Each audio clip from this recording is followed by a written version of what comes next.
So Joe Biden has put together a group of experts, which I love. I don't know about you, but I haven't had enough of experts telling me what's coming and telling me what to do and how they're going to fix things. I love experts.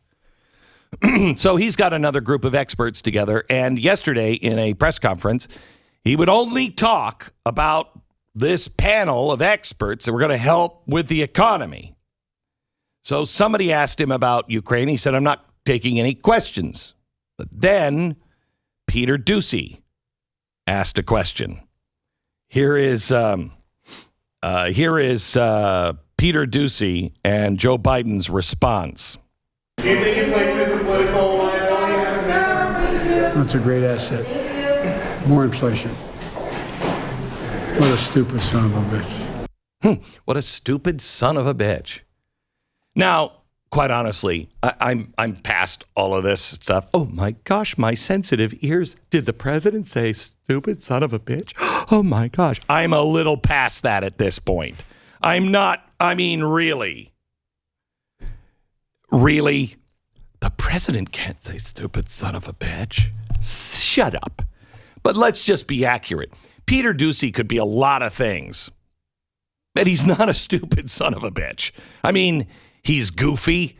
He's probably the nerdiest guy around. But when he walks out of a room, you're like, I mean, I thought you couldn't be goofier than his dad. But he's goofier than his dad. But he's not stupid, and he's not a son of a bitch. So inaccurate in the first place. Here's the only thing that really drives me out of my ever-loving mind, and that is the duplicity. Because somehow or another, this time it's different. If Donald Trump would have called any member of the press a stupid son of a bitch, on mic, knowing he was on mic, said it, they would have gone out of their mind. This is an assault on democracy. This is assault on these venerated journalists that are risking their life. The president has just put this reporter's life in danger because he has pointed him out as a stupid son of a bitch. Oh my gosh. Well, don't worry about it, because this time it's different. First of all, first thing you need to know about the president of the United States is he is officially the get off my lawn old man. Okay? At some point, he's going to throw open the sash of one of the windows in the second story of the White House and go, "Yeah, Dad, kids, stop shouting, get off my lawn." That's who he is, okay? He's a really angry, bitter guy. He's not the guy that everybody said he was. He's not. He doesn't like to be questioned. You know, it's so funny because there were other people who don't like to be questioned. Fidel, Joseph, something or other. Anyway, lots of people didn't like to be questioned. He didn't like it. He doesn't like it either. So let's just go back into our time tunnel. And remember all of the times that the president didn't like certain questions. Ask the right questions. What a stupid son of a bitch. Come on, man. That's like saying you, before you got in this program, if you take a test where you're taking cocaine or not, what do you think, huh? Are you a junkie? What do you say? Go back and read what I said. Wait. Oh, you're getting nervous, man. That is an interesting reading of English. I assume you got into journalism because you like to write. I want to talk about happy things, man. What the hell? What do you do all the time? So when did I say I was confident? I said what I said was. Let's get it straight. I think I probably have a much higher IQ than you do, I suspect. Well, that's not true. You're saying things you do not know what you're talking about. No one said that. Who said that? Who said that? I know you'd ask it. I have no response. It's another smear campaign. Right up your alley. Those are questions you always ask. You don't understand that. You're in the wrong business. Can I ask you a quick question on Israel before you drive No, away? you can't. Not unless you get in front of the car as I step on it. Vice She's President, going to is ask that okay? an obnoxious question. Don't screw around with me. Let's get it straight. use a rank reference? No, let me listen to me. I'm listening. Why are you the only guy that always shouts down questions? So don't poke that in my face, okay, buddy? He loves it. Wow. He loves the press. He's good with the press.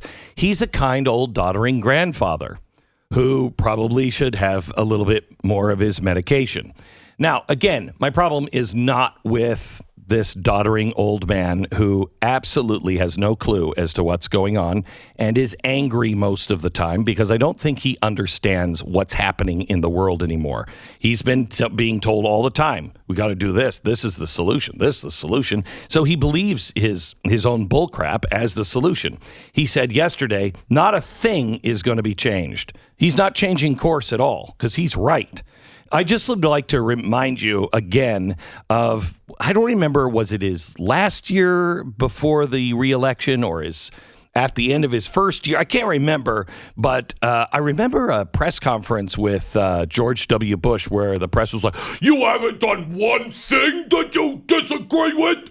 There's not one thing that you've done that you don't like and wouldn't want to do over again. Oh, yeah, that was the... Remember that? They had that big campagn for him to admit a mistake. Yeah, he can't even admit a mistake. Mm-hmm. He says he'd do everything all over the same way. You remember that? Mm-hmm. Now they don't care. This this is just instructional for the media. This isn't you. You know this. This is why people don't like you. This is why people don't trust you. Here's Chuck Todd when Chuck Todd and his delicate little ears heard Donald Trump use SOB. Here's what he said. The SOB thing might be going a little too far. He's... I bring my kids up to respect the office of the presidency and the president. I don't allow them to say anything negative ever. About the president. Him doing that, it creates a challenge to all parents when he uses vulgarities like that. When plenty of us are trying to do the... I sort of have the military rule in my house. You don't speak ill of a sitting president. Oh, that is great. It's in his house. It's not in his studio, but it definitely is in his house. Have we seen his updated comments on this? Has he said anything yet? He hasn't come out and said anything. It'll be interesting to see if he does. Yeah. I know Brian Stelter did. Yeah, he did. Mm-hmm. Do you like that? Do we have the Brian Stelter? This time it's different? We have. Well, it was a tweet is what I saw. Okay, go ahead. Now, he said back in 2018, calling a journalist a son of a bitch, it was wrong when Trump was just a candidate, and it's even worse now that he's POTUS. And it's a clip from his own newsletter where I guess he said that and it highlighted potential journalists to threats and intimidation, which is the way he saw that back in 2018. This time he says, this is from 2018. It's still true. Biden was wrong to call Doocy an SOB. The press is right to hold presidents to high standards. Biden doesn't berate the media like Trump, so the context for today is different, but it's still out of line. Yeah. Okay.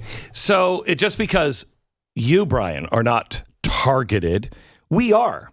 You every day are calling people like me science deniers, dangerous, conspiracy theorists, the reason why everybody has COVID, all of these things. You're putting my life in danger. And then the president saying something like that about a reporter on the right puts all of us in danger. But see, you don't care about that. I care about it when you're in danger or I'm in danger because we're all in danger. We're all in danger. But you don't care seemingly about the liquefaction of half of society. They're not worth anything to you. That's a problem. So here's how you know when you're on the wrong side of really pretty much any topic. When somebody in the room says, yeah, but it's different this time. For instance, this is what was said to me, about Osama bin Laden in 1999. It's not going to happen. It's really this were conservatives. It's all about you just covering for Bill Clinton. Bill Clinton's only trying to get off the front page. That's why he bombed the baby aspirin company. It has nothing to do with the danger of this guy called Osama bin Laden. And when I said, no, you should read his words, within 10 years, blood, body, and buildings will be in the streets of New York City, and it'll have this guy's name on it, they said, No, it's different this time. Ignore. Same thing with the crash of 2008. Aren't we doing exactly the same thing we said we shouldn't do? Aren't we headed for a cataclysmic problem because of all of this trading of stuff that's worthless? No, it's different this time. The caliphate. Here comes the caliphate. No, it's different this time. It's not different. And it's not different this time with the economy and printing money. Oh, we're going to print money. Well, doesn't that cause inflation? No, it's different this time. It's never different. Okay? There are certain universal rules. If you don't like the fact that Donald Trump tweets mean things, okay, I get it. I don't like that either. But it's not different than when Joe Biden, who, by the way, I think Donald Trump sometimes means it and sometimes he's just trolling. I mean, if you can't see Donald Trump's sense of humor, you're missing a really good time. You really are. He's a funny guy. So sometimes it's funny. Sometimes it's not. I don't like the fact that, America has to decide, was that a funny one or is that a real one? I don't like that. I wish we didn't have to deal with that. Okay, got it. But it's not different when your side does it. It's not. It's not different.